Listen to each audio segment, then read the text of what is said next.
샬롬. 오늘도 온 땅 위에 우리 거룩하신 주님의 이름이 아름답게 드러나는 주일이 되기를 바랍니다. 같이 시편 잠언 말씀 함께 보겠습니다. 잠언 10장 3장입니다. 잠언 3장 13절로 20절 말씀까지 한 목소리를 읽도록 하겠습니다. 잠언 3장 13절로 20절까지입니다.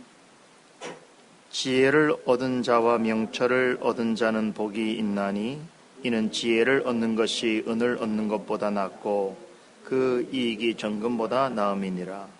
지혜는 진주보다 귀하니 너의 사모하는 모든 것으로 이에 비교할 수 없도다. 그 오른손에는 장수가 있고 그 좌편 손에는 부귀가 있나니 그 길은 즐거운 길이요 그 접경은 다 평강이니라. 지혜는 그 얻은 자에게 생명나무라. 지혜를 가진 자는 복되도다. 여호와께서는 지혜로 땅을 세우셨으니 명철로 하늘을 굳게 펴셨고 그 지식으로 해양이 갈라지게 하셨으며 공중에서 이슬이 내리게 하셨느니라. 아멘. 오늘 읽은 잠언 본문은 9장까지 기록되어 있는 하나님을 경외한 아버지가 자녀에게 전해주는 13가지의 교훈 중에서 네 번째 해당되는 부분입니다. 3장 1절에서 아버지의 법을 잊어버리지 말고 마음을 다해서 명령을 지키라라고 하는 논조의 교훈이 계속 이어지고 있습니다. 더 정확하게 말하자면 아버지의 가르침을 잊지 말고 마음에 담아 행하라고 하는 교훈이 이후로도 계속 반복되어지면서 또 한편으로는 새로운 교훈으로 확장되어져 가고 있는 그런 형식을 취하고 있습니다. 우리가 지난 주에 잠언서 3장의 첫 번째 단락이 되는 1절에서 12절 내용을 살펴보면서 전체 문장이 아주 독특한 형식으로 구성되어 있다고 그랬죠. 두 구절씩 짝을 지어서 무엇을 하라, 그리하면 무엇하리라 라고 하는 문장의 형식을 유지하고 있었다고 그랬는데요. 오늘 3장의 두 번째 단락이면서 말씀드린 것처럼 13번째에 네 번째 해당되어지는 오늘 본문도 주목할 만한 특별한 문장 형태를 구성하고 있습니다. 13절부터 18절까지의 본문을 보면 복이 있나니 라고 하는 표현으로 시작해서 복되도다 라고 하는 말로 마치고 있습니다. 이 두 번째 단락의 서론이 되는 13절부터 결론이라고 할 수 있는 18절의 내용이 복에 관한 선언으로 시작해서 복에 관한 선포로 끝마치는 구조를 띠고 있다는 것이죠. 자, 그런데 여기서 놓쳐서는 안 되는 것은 여기서 아버지가 교훈하고자 하는 복은 무엇과 관련되어 있는가 하는 것입니다. 바로 하나님의 지혜입니다. 지금까지 아버지는 지혜의 여러 가지 특징에 대해서 가르쳤습니다. 그런데 이번에 아버지가 자녀에게 들려주는 가장 중요한 관심사는 바로 지혜와 복에 관한 것입니다. 우리가 이 점을 염두해서 오늘 본문을 보게 되면 오늘 전문 기자가 전달하려고 하는 의미와 교훈이 보다 확실하게 드러나는 것을 경험할 수 있습니다. 본문이 시작되는 13절을 다시 보면 지혜를 얻은 자와 명철을 얻은 자는 복이 있나니 라는 말씀이 나오는데 여러분 어떤 말씀이 연상되지요? 시편 1편 우리 1절 그죠? 또 2절 말씀 연상됩니다. 우리 함께 암송해 볼까요?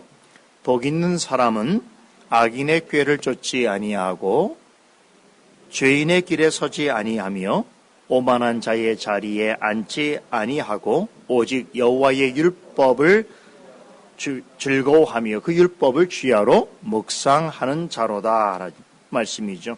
시편은 하나님 앞에서 어떤 사람이 가장 복 있는 인생인가를 정의 내리면서 시작합니다. 소극적으로 말하자면 악인의 꾀를 쫓지 아니하고 죄인의 길에 서지 아니며 오만한 자리에 앉지 않는 사람이다. 좀 더 적극적으로 말하자면 오직 하나님의 말씀을 즐거워하며 그 말씀을 주야로 묵상하는 사람이야말로 하나님 앞에서 참으로 복 있는 사람이다 라고 선언합니다. 아주 놀랍게도 오늘 잠언도 시편 1편의 시인처럼 시인이 말하는 것처럼 하나님 앞에서 가장 복된 사람에 대해서 언급하고 있습니다. 잠언 기자가 생각하는 가장 복된 사람은 누구인가? 13절에서 답하지요. 바로 지혜와 명철을 얻은 사람입니다. 지혜와 명철은 한마디로 하나님의 지혜를 가리키는 것이지요. 자, 그런데 13절에 보면 여기에 얻다라고 하는 이 단어는 히브리어로 보자면 찾다, 발견하다라고 하는 뜻을 가진 동사를 번역한 것입니다. 그러니까 우리말로 지혜를 얻다라고 하는 말의 순전한 뜻은 지혜를 찾고 발견하다라는 것입니다. 여러분, 나무 밑에서 그냥 열매가 떨어질 때까지 입을 벌리고 누워있는 것은 어떻습니까? 참으로 어리석은 일이지요. 지혜도 마찬가지입니다. 가만히 있어도 지혜가 저절로 굴러 들어오는 일은 없습니다. 지혜는 부지런히 찾고 구하는 사람에게 발견되어지는 보화인 것입니다. 시편 1편 1절에서 전하는 복 있는 사람도 이와 같은 개념으로 우리가 이해해야 됩니다. 여러분, 악인의 꾀를 쫓으면서 죄인의 길에 함께 서고 또 교만한 사람들과 함께 어울리면서 복 있는 삶을 살 수 있겠는가? 불가능한 것입니다. 하나님께서 베푸시는 복을 누리기 위해서는 어떤 태도를 취해야 하는가? 복이 그냥 굴러 들어오는 것이 아닙니다. 오늘 잠언 말씀은 하나님의 지혜를 부지런히 찾고 발견해야 된다라고 말씀합니다. 시편 1편의 말씀도 하나님 앞에서 복 있는 인생으로 살아가기 위해서는 말씀을 듣고 배우는 것을 즐거워하여야 하고 또 전하여진 말씀을 주야로 묵상해야 한다라고 말씀하고 있습니다. 그렇지 않으면 말씀을 통해서 주시는 진정한 복을 맛보거나 누릴 수 없다는 것이지요. 여러분, 말씀의 은혜를 여러분들이 제대로 누리려고 하면 어떻게 해야 될까요? 말씀을 듣기를 즐거워해야 하고 들은 말씀을 늘 묵상해야 합니다. 더 효과적인 것은 같은 말씀을 들은 성도들과 그 말씀을 함께 나누는 것입니다. 그러면 말씀의 은혜가 배가 됩니다. 여러분, 지혜도 마찬가지입니다. 지혜는 늘 열심히 찾고 추구해야 하는 것입니다. 지혜로움을 유지하기 위해서는 애쓰고 노력해야 하는 것입니다. 그렇게 하는 것 자체가 복이라는 것입니다. 어떤 이유로 이렇게 말씀드릴 수 있는가 하면 잠언 기자는 이 복의 개념을 이렇게 표현합니다. 시편 1편과 잠언 3장에서 말하고 있는 이 복을 히브리어로 아쉐르라고 하는 동사에서 파생된 같은 단어인데요. 우리가 이전에도 룻기에서도 배웠죠. 아쉐르 그러면 어떤 복이라고 했습니까? 하나님과의 정상적인 관계에 있는 사람에게 주어지는 영적이고 질적인 복을 의미하는 것입니다. 이 복은 사람의 눈에 보이거나 손에 잡히는 어떤 물질적인 복을 가리키지 않습니다. 그런 복 개념도 있죠. 바라크라고 하는 히브리어로 표현되는 복이 있습니다. 그러나 시편 1편과 잠언 3장에서 말하고 있는 이 복은 하나님과의 정상적인 관계 속에서 누리고 있는 복된 상태 그 자체를 말해주고 있는 것입니다. 이 개념대로 말하자면 하나님의 말씀을 즐거워하고 그 말씀을 주야로 묵상하는 것, 그것은 그 자체로 하나님께서 베푸시는 복을 누리고 있는 상태다, 이런 뜻입니다. 잠언 3장의 말씀을 살펴보면 하나님의 지혜를 부지런히 찾고 발견해가는 과정 역시 그 자체가 복된 사람의 상태에 있다는 것을 말해주고 있는 것입니다. 우리는 꼭 복이라고 하면 만져져야 되고 또 내가 느끼고 사용해야 된다라고 생각합니다만, 성경에서 말하고 있는 아쉐르의 복은 하나님과 정상적인 관계를 누릴 때 항상 있게 되어지는 그 자체의 복을 말해주고 있습니다. 신약 성경에 이런 복의 개념을 가장 잘 교훈해주는 말씀이 있지요. 여러분 잘 아시는 예수님께서 산상에서 말씀하신 팔복입니다. 심령이 가난한 자, 애통하는 자, 온유한 자, 의에 줄이고 목마른 자, 긍휼히 여기는 자, 마음이 정결한 자, 화평케 하는 자, 의를 위하여 핍박을 받는 자, 어떻다고 했죠? 복이 있나니, 이렇게 주님께서 말씀하셨습니다. 바로 예수님께서 팔복 설교를 하실 때 사용하시는 이 단어가, 반복해서 언급하신 이 단어가 바로 구약의 아쉐르라는 단어를 번역한 것입니다. 헬라어로 마타리오스라고 하는데요, 예수님께서 팔복 설교를 통해서 진정으로 강조하려고 하는 핵심은 무엇인가 하면, 우리에게 있어서 진정한 복은 물질에 있는 것이 아니라 하나님을 의식하면서 그러한 마음가짐으로 살아가는 그 자체가 하나님 앞에서 진정한 복을 누리고 있는 것이다, 이렇게 교훈하는 것입니다. 이런 관점에서 본문 13절을 해석하자면, 누군가가 하나님의 지혜를 찾고 발견하려는 마음을 가지고 있는 것은 그 자체가 복된 상태라는 것을 기억하셔야 된다는 것입니다. 잠언 기자는 이어지는 구절에서 지혜를 얻으려고 하는 것이 어떻게 복 있는 상태라고 하는지 몇 가지 이유를 들어서 구체적으로 설명합니다. 우선 14절과 15절을 보면 지혜를 얻는 것을 은과 금과 진주 같은 보석을 얻는 것으로 비교합니다.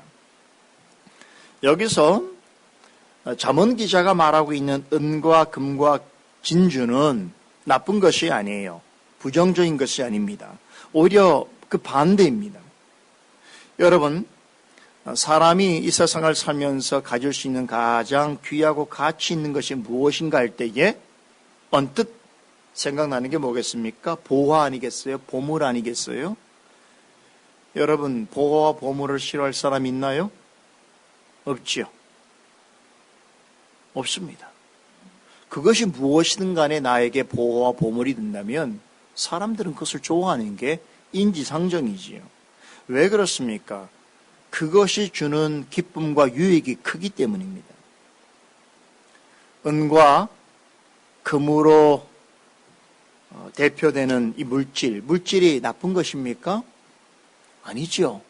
하나님께서 주시는 물질은 너무나 소중하고 귀한 것입니다. 물질이 없어서는 우리의 삶이 영이 될 수가 없는 것입니다. 물질은 우리의 삶에 너무나 기묘한 것입니다.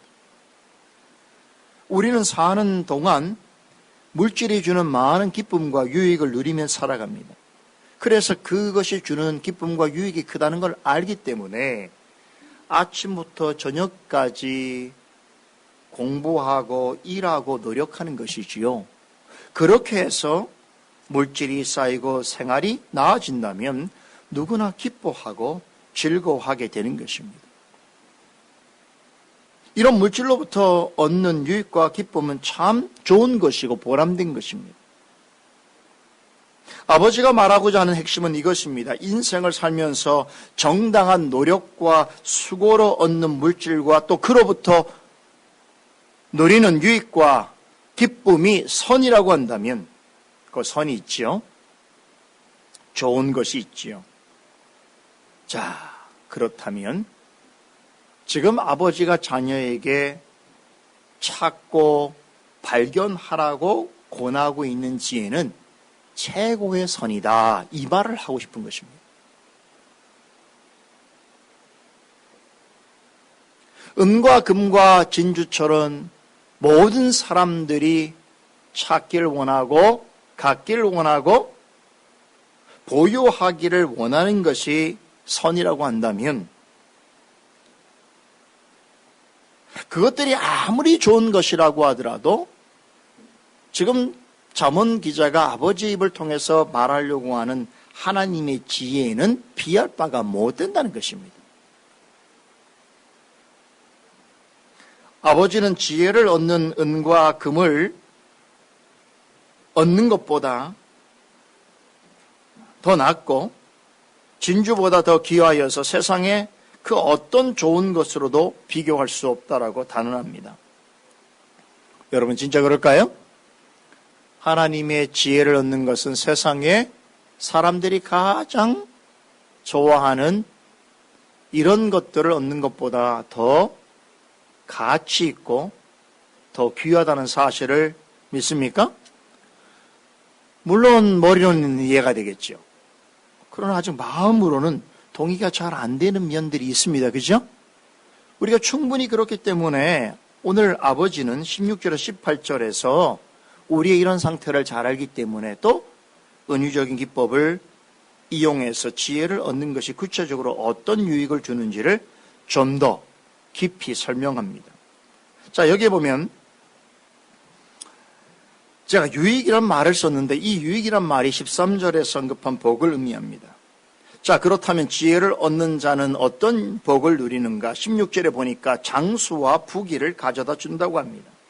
잠언 기자는 지혜를 의인화시켜서 마치 지혜가 양손에 장수와 부귀를 쥐고 있는 것처럼 묘사하고 있습니다. 혹시 여러분 그 이집트 신화 같은 그 그림에 보면 어떤 여신이 양손을 이렇게 교차를 이렇게 하고 서서 뭔가를 들고 있는 그림을 본 적이 아마 있으실 거예요. 그죠? 이 이집트의 신화 당시의 고대 관념이 그렇다는 거예요. 무슨 얘기냐면 바로 이 여인이 이집트의 지혜와 정의의 여신인 마트로인데요. 양손에 장수와 부귀를 들고 서 있습니다. 왜 장수와 부귀를 들고 있는 줄 아세요? 장수와 부귀는 모든 사람들이 갖기를 원하는 최고의 선물이기 때문에 그렇습니다. 그런데 이것을 이집트 여신이 소유하고 있기 때문에 그러므로 이 여신에게 경배하라 이런 의미입니다. 그런데 오늘 잠언 본문을 보면 이것을 누가 가지고 있습니까? 지혜가 가지고 있어요. 지혜가 장수와 부귀를 양손에 들고 있는 모습으로 묘사하고 있습니다. 이것은 지혜가 신이다라고 하는 것을 말하는 것이 아닙니다. 그러나 이런 의미입니다. 하나님의 지혜는 이 땅에서 가장 바라고 원하는 것을 다 가지고 있다라고 하는 의미입니다. 그러므로 지혜를 얻는다면 그것을 소유할 수 있다라고 하는 의미인 것이죠.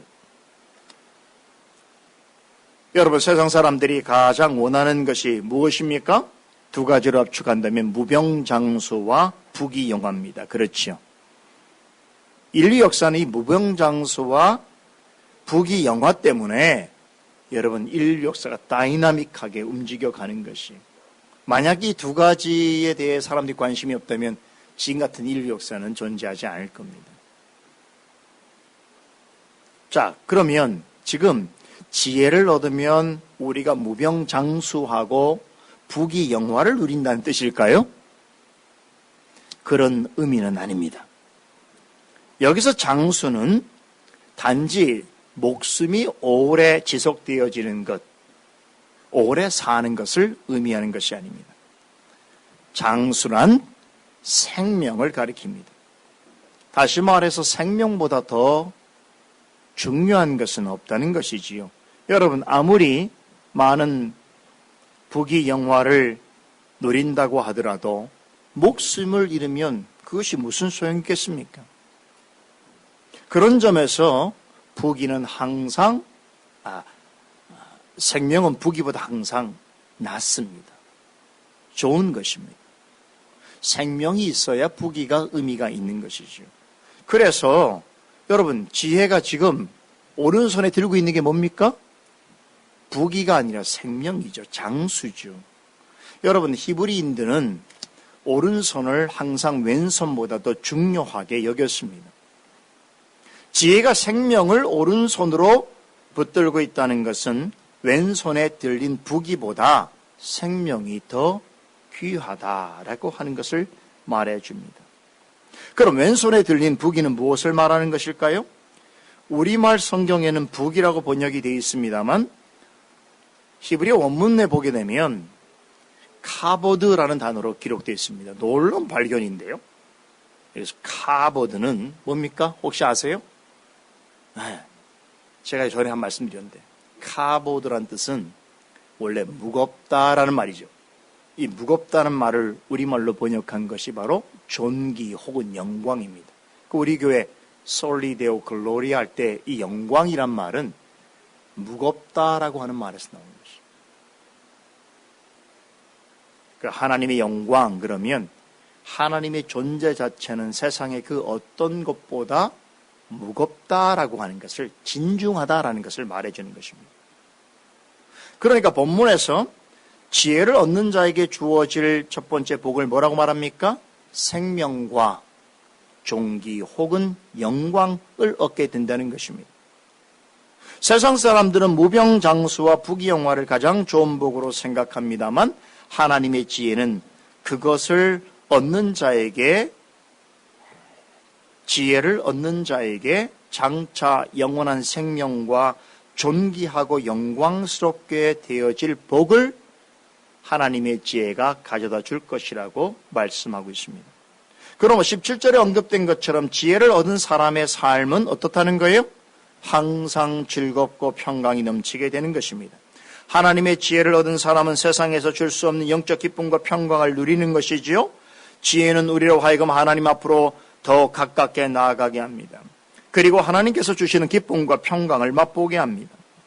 하나님이 주시는 지혜를 찾고 구하는 사람은 하나님께로 빨리 나아가는 첩경, 지름길을 알게 됩니다. 그리고 그 길에서 하나님이 주시는 기쁨과 평강을 누리게 되는 것입니다. 지혜 없는 사람은요, 하나님을 믿어도 참 힘들고 참 괴롭고 고단하게 믿게 돼요. 다시 말해서 구태여 하지 말아야 되고 구태여 할 필요가 없는 일들에 많은 시간과 정열을 다 소비해서 참 믿더라도 좋지 못한 모습으로 믿게 되는 거예요. 근데 지혜로운 사람은 하나님께로 나아가는 첩경, 지름길을 알기 때문에 믿더라도 항상 기쁨과 평강이 넘치게 되어 있습니다. 지혜가 얼마나 중요한지 몰라요.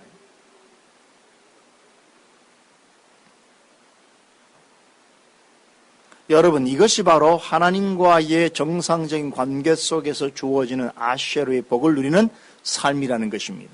18절에서 아버지는 다시 한번 이 복을 생명나무에 비유합니다. 여러분, 생명나무 어디서 많이 들어보지 않았습니까? 어디에 나오지요? 창세기. 네. 하나님께서 에덴 동산을 창조하셨을 때에 에덴의 중간에 중심에 심어뒀던 그 나무가 뭡니까? 생명나무지요. 이 생명나무가 여러분 어디서 또 등장하는 줄 아세요? 새하늘과 새 땅, 영원한 하나님 나라의 그 중심에 있는 나무가 바로 생명나무입니다. 여러분, 그럼 생명나무는 뭘 말하는 것일까요? 그야말로 영원한 생명을 뜻합니다. 본문은 지혜를 가진 사람은 생명나무를 얻는 자로 표현합니다. 우리말에 그 얻는 자에게라는 이렇게 번역되어 있는 이 말의 원문을 찾아보니까 그것을 굳게 붙잡는 자라고 쓰여 있습니다. 이 의미대로 하면 18절은 생명나무를 굳게 붙잡는 사람은 지혜 있는 자여 그 복되다, 그는 복되다라는 뜻입니다. 여러분, 우리에게는 사나 죽으나 꼭 힘을 다해서 붙잡아야 하는 생명나무가 있습니다. 이 생명나무는 하나님의 솔로몬의 지혜를 능가할 뿐만 아니라 에덴 동산에서 아담이 행위로서 얻는 데 실패한 영원한 생명을 주시는 한 분을 표상합니다.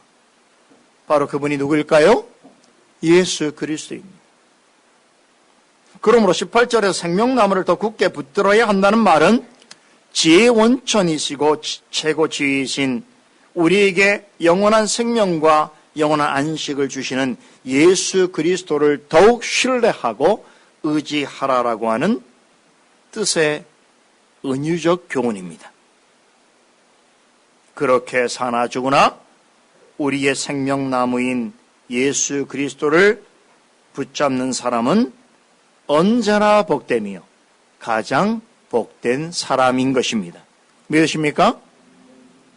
이렇게 볼 때 이어지는 19절에서 20절의 말씀의 의미가 더 분명하게 해석될 수 있습니다. 아버지는 자녀에게 지금까지 강조한 지혜는 어제 오늘에 있었던 것이 아님을 강조합니다. 하나님께서 세상을 창조하실 때부터 지금까지 그리고 앞으로도 계속해서 우리와 함께 할 것이라고 말합니다. 19절과 20절은 세상은 지혜로 창조되었으며 지혜로 운영될 것을 말씀합니다. 세상이 창조되는 순간부터 지금까지 모든 지혜와 함께 계셨고 지금도 최고의 지혜로운 왕으로서 하나님이 창조하신 모든 세계와 그 가운데 있는 모든 생명 있는 것들과 특별히 그 중에 하나님의 택한 백성들과 주님의 몸된 교회를 보호하고 다스리시는 이가 누구입니까? 예수 그리스도입니다. 오늘 아버지가 자녀에게 전해주는 이 네 번째 교훈은 지혜로 얻는 복이 무엇인가에 대해서 가르쳐주고 있습니다. 지혜와 명철과 지식을 통해서 얻을 수 있는 가장 큰 복은 무엇입니까? 우리의 영원한 생명나무이신 예수 그리스도다. 이 얘기입니다. 잠언에서 이런 말씀을 우리가 만난다는 것은 엄청난 보화를 얻는 것이. 그냥 말씀을 보면 도저히 알 수 없는 내용의 밭에 있는 숨겨진 진주를 발견하는 것입니다. 여러분, 아버지가 자녀에게 말해주고 있는 이 진정한 최고의 복, 이 복은요, 세상에 존재하는 그 어떤 것보다, 다시 말해서 사람들이 그토록 갖기를 갈구하는 은과 금과 진주보다, 모든 사람들이 얻기를 소원하는 무병장수와 부귀영화보다도 너무나 탁월하고 존귀하고 고귀해서 비교할 수 없는 그 복이라고 말씀하는 것입니다. 그가 누구라고요? 우리의 생명나무이신 예수 그리스도입니다. 그러므로 어떻게 될까요? 사나 죽으나 우리는 그분을 믿고 의지해야 하는 것입니다.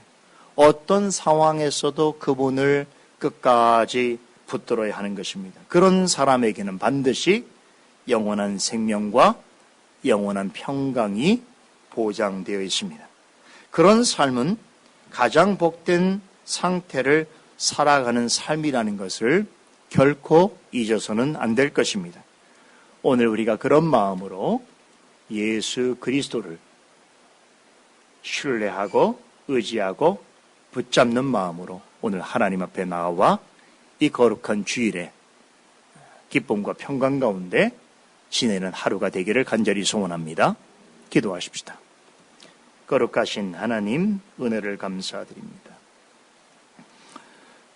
지혜의 말씀인 잠언 안에 숨겨져 있는 참으로 놀라운 보화 같은 보화들을 찾아가고 또한 그것을 통해서 우리에게 허락하시는 복이 무엇인가를 생각할 수 있도록 하시니 감사를 드립니다.